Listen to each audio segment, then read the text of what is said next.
Hi there, this is Alvin with ccbtutorials.com, and in today's tutorial I'm going to show you how to make a CCB API call using a REST client.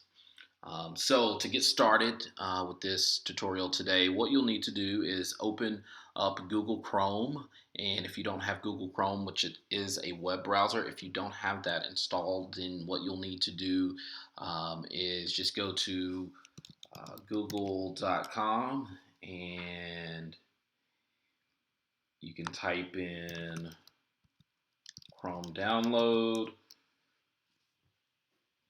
and it'll take you to it'll basically list these different search engine results that you can go and download and install Google Chrome, so you'll need to go do that. Now, if you already have Google Chrome installed, then one of the things one of the reasons for having this tutorial is to show you some people are quite familiar with ccbtutorials.com and how we use PHP to basically create and make the calls here within each tutorial. And so if you go to the tutorial section of ccbtutorials.com, then you will see that we list tutorials week to week, and most times we're just using PHP to make the curl call. Well, I want to be able to show you how to use a REST client to be able to make that same call. That being said, what we'll do is use an add-on within the Chrome browser, and it's called Advanced REST Client Chrome. And if you type that into Google, then you can see here it has a result for Advanced REST Client Chrome Web Store. And if you go ahead and click that link, then it'll take you to the Advanced REST Client. And I already have it installed. And so this button would typically say install. If you don't have it installed, go ahead and install it. And then you can launch the app once it's successfully installed. And so I'm just going to go ahead and click launch. And as you can see, it will open up the app here. And so this is simply a REST client that will allow you to do a couple of things. One is it'll basically allow you to use the CCB API and retrieve data. And so you can use whether it's a GET request, a POST, PUT, delete, patch, head, connect options. Pretty much these are all the different methods. Typically, you're only going to need GET and POST in regards of it being a CCB API call. So I'm just going to show you how to do a quick and simple call. You'll need to paste in the request URL here, and the request URL that I'm using is basically I want to retrieve individual profiles, so CCB person profiles that have been modified since November 5th. And so I'm recording this as of November the 7th. So in the last 2 days, I want to retrieve individual profiles. So I paste in the CCB API link. Now, of course, you'll need to change your link here, or rather this part of the link, to be your church. And then everything else should be the same. Now, granted, you can use this for different services and then append different optional parameters that are supported by the CCB, by that specific CCB API service. So that said, we now have the request URL in place, so we can click out and you can still see it there. And then what we're going to do is we're going to add a header. And one of the things that you must use is an API username and an API password. And so I'm not going to go through how to go through and set those up. I'll create another tutorial video outlining how to go do that. Or you can actually go and search the Church Community Builder website for how to create a API user. Nevertheless, once you get that created, then you'll click inside here to create an authentication.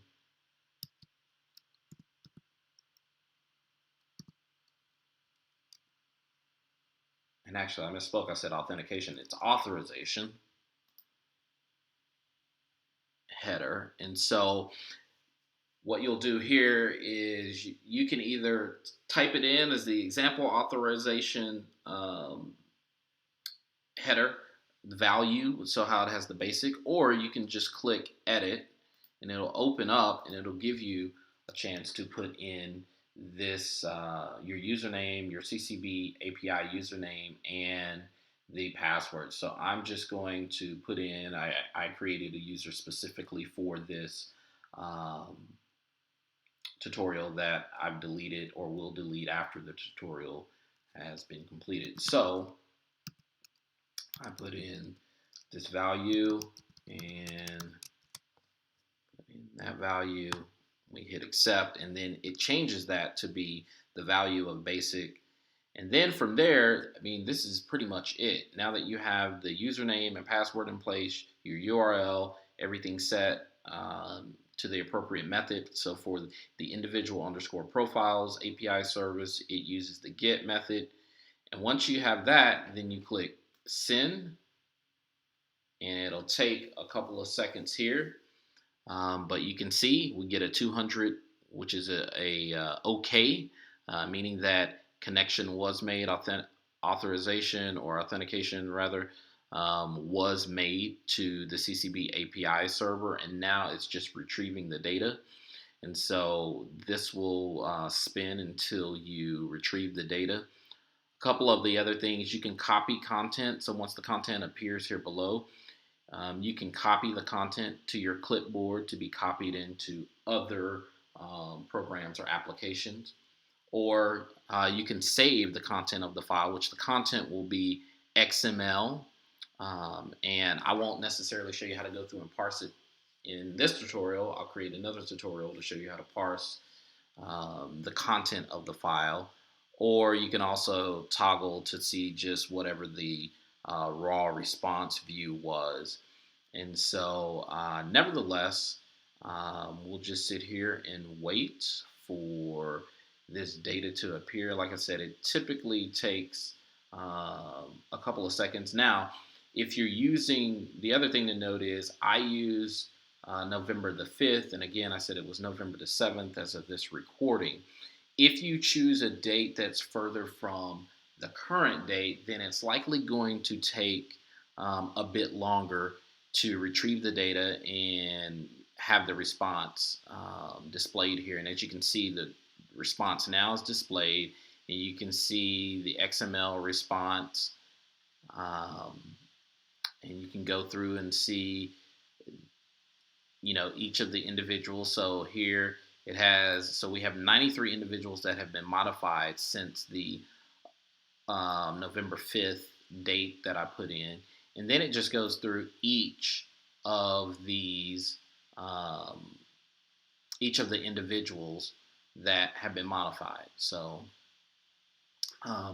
you can copy the content to the clipboard, or you can click here and save it, and it saves like any other. If you were saving a Word doc, the one thing I would suggest is when you save it as .xml. So save that file as .xml.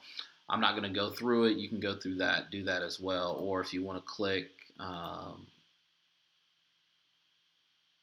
to see the initial response, then you can click and see that response, that raw view of data, which I mean is nothing more than just this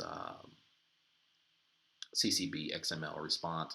Also, if you see the little caret symbol, you can ultimately click it to collapse or to expand it. So feel free to look around, but that's how you get your data out of CCB using an advanced REST client add-on via the Google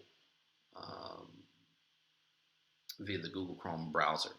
So let me know if you have any questions. I hope that this tutorial was informative in showing you a different way other than PHP of utilizing the CCB API to retrieve data. And like I said, look for the next tutorial to actually show you how to go through retrieve data and then parse that file that is produced by the advanced REST client. So do me a favor and subscribe to the CCB Tutorials channel, as well as visit ccbtutorials.com and sign up for the weekly newsletter so that you're notified when we drop a new video or a new tutorial there on ccb.com or via our YouTube channel. That's all for now. See you around.